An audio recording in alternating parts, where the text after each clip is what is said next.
नमस्कार मंडळी, स्वागत आहे आपल्या सर्वांचे पुन्हा एका जोमदार अशा व्हिडिओमध्ये. मंडळी, आजचा आपला जे टॉपिक आहे खूप चांगला टॉपिक आहे आणि बहुतेक शेतकऱ्यांना या टॉपिक बद्दल माहिती नाहीये.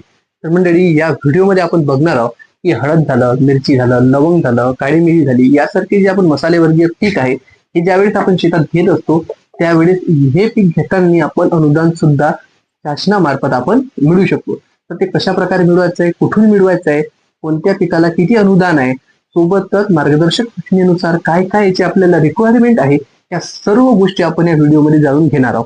तत्पूर्वी मंडळी, एक गोष्ट सांगावीशी वाटते की आता सर्व ऑनलाईन झालेलं आहे. तर आपल्याला लवकरात लवकर हे जेवढे पण आपल्याला फळबागेचे फॉर्म असेल किंवा आता या मसाले पिकाचे फॉर्म असेल ते लवकरात लवकर आपण फॉर्म भरायचे, कारण की या महिन्यात किंवा पुढच्या महिन्यात आपल्याला सोडत अशी सुटणार आहे. तर मंडळी, आता सोडत सुद्धा राहिलेली नाही. आता जे पहिले येणार त्याला पहिलं प्राधान्य देण्यात येणार आहे आपल्या महाडीबीटीवरती. तर मंडळी, जर तुम्ही व्हिडिओ पहिल्यांदा बघत असाल तर या व्हिडिओ चॅनलला सबस्क्राईब करा, व्हिडिओला लाईक करा आणि जास्तीत जास्त शेतकऱ्यांपर्यंत हा व्हिडिओ पाठवा, जेणेकरून त्यांना सुद्धा या व्हिडिओबद्दल, या पिकांबद्दल, या योजनेबद्दल माहिती होणार आहे.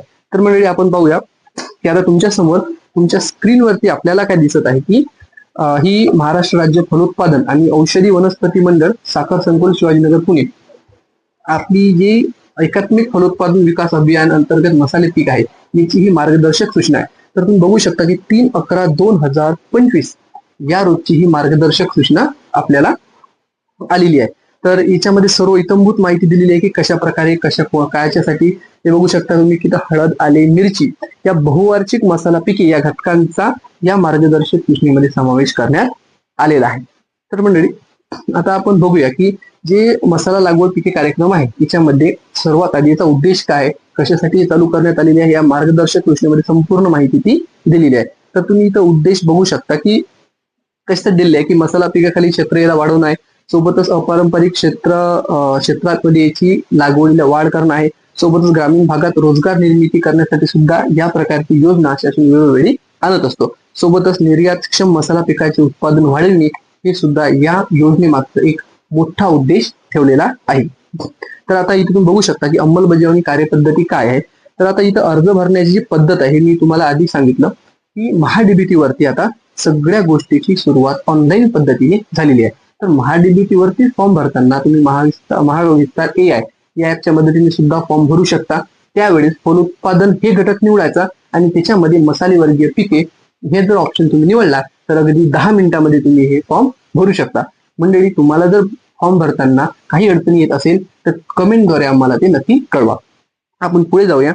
तर आता याच्यामध्ये आवश्यक कागदपत्रे कोणती आपल्याला लागणार आहे हे सर्वात महत्वाचं आहे. कारण की काय होते की एखादं कागदपत्र कमी आपण अपलोड केलेलं राहते तर त्यावेळेस ते फॉर्म परत मागे येतो, परत आपल्याला भरायला 10-15 दिवस लागते, परत मागे येतो. तर या प्रकारे हे टाइम जे विलंब जातो तो न करता एकदम आपल्याला इथं काही कागदपत्र दिलेले आहे, हे कागदपत्रे आपल्याला बंधनकारक असणार आहे. बंधनकारक मी शब्द वापरला. सर्वात आधी आपल्याला लागणार आहे ते काय, तर ॲग्रिस्टॅग शेतकरी नोंदणी क्रमांक सर्व शेतकऱ्यांजवळ फार्मर ID असेल याची मला खात्रीच आहे. पण ज्यांच्या जवळ जर नसेल किंवा त्रुटीत आलेला असेल त्यांनी या योजनेकरिता असो किंवा कोणत्याही योजनेकरिता असो फार्मर ID नक्की काढून घ्या. सोबतच दुसरी गोष्ट, आधार कार्ड सर्वांकडे आहे, 7/12/8. त्याच्यानंतर आधार संलग्न राष्ट्रीयकृत बँकेचे पासबुक आपल्याला इथं अपलोड करायचे. सोबतच जर शेतकरी अनुसूचित जाती किंवा जमातीचा असेल तर त्याला कास्ट सर्टिफिकेट अपलोड करावे लागेल आणि सामायिक जर असेल तर आपल्याला 7/12 सामायिक असलेलं संमतीपत्र हे त्याच्यामध्ये जोडायचं आहे. सोबतच शेवटचं विहित नमुन्यातील हमीपत्र प्रपत्र क्रमांक 1 मी तुम्हाला आता शेवट तुम्हाला दाखवणार आहे व्हिडिओच्या शेवटी कशा प्रकारे ते प्रपत्र आहे. जर तुम्हाला प्रपत्र मिळण्यासाठी कुठे अडचण येत असेल तर कमेंटद्वारे आम्हाला कळवा, आम्ही तुम्हाला प्रपत्र अवेलेबल करून देऊया. त्यानंतर इथं लाभार्थी निवडीचे निकष दिलेले आहे आणि सगळ्यात मेन जे येते आपलं की पात्रतेचे निकष काय. जर 7/12 आहे, 8 आहे, सर्व गोष्टी आहेत तर पात्र शेतकरी कोण आहे. तर इथं मालकीची जमीन दिलेली आहे की 20 हेक्टर, कमीत कमी 20 हेक्टर जमीन, 0.20 हेक्टर आपल्याकडे जमीन असली पाहिजे, अर्धा एकर आपण म्हणूया, आणि जास्तीत जास्त 2 हेक्टर पर्यंतच्या मर्यादेत अनुदान देय राहणार आहे. जर कोणी शेतकऱ्यांनी याच्या आधी मागील 5 वर्षांमध्ये जर या योजनेचा लाभ घेतलेला असेल तर त्यांना या योजनेचा लाभ दिला जाणार नाही आहे. सोबतच 5 वर्षामध्ये, पुढच्या 5 वर्षामध्ये सुद्धा याचा लाभ मिळवता येणार नाही, जर यावर्षी जर तुम्ही घेत असाल तर. आता याच्यानंतर सगळ्यात मेन जे विषय येतो तो म्हणजे येतो की याच्यामध्ये अनुदान कशा स्वरूपात आहे. आता याच्यामध्ये खूप साऱ्या गोष्टी दिलेल्या आहेत, त्याच्यात आपण जात नाही बसू. सगळ्यात टाइम न गमावता अर्थसहाय्य कशा प्रकारे असणार आहे हे बघू. सर्वात आधी आपल्याला एक गोष्ट माहित असायला हवी की कोणतीही ज्यावेळेस शासन 40%, 30%, 50% या स्वरूपात ज्यावेळेस अनुदान देतो त्यावेळेस शासनाचा काही दर ठरलेला राहत असतो.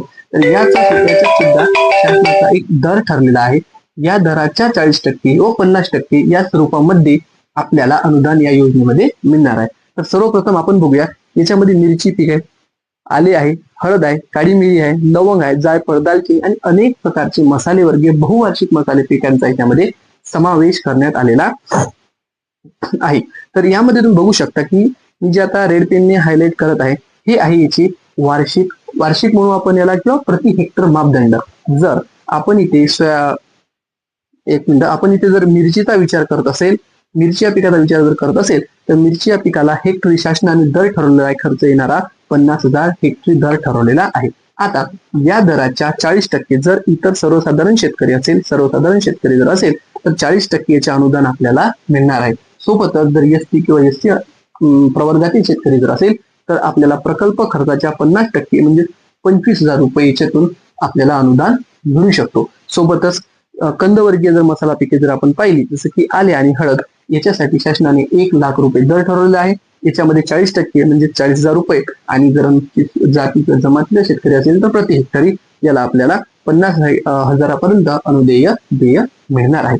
सोबतच वार्षिक पिकामध्ये काळी मिरी असो, लवंग असो, जायफळ असो, दालचिनी असो, या प्रकारचे जर आपल्याला मसाला वर्गीय पिकं आपल्याला जर लावायची असेल त्यासाठी सुद्धा 1,00,000 रुपये दर शासनाने ठरवलेला आहे. आणि या दराच्या 40% म्हणजे 40,000 रुपये, आणि अनुसूचित जाती आणि जमातीकरिता आपल्याला 50,000 रुपयापर्यंत इथं अनुदान मिळणार आहे. तर मंडळी, या प्रकारे अनुदान आपल्याला या योजनेद्वारे लाभ घेता येईल.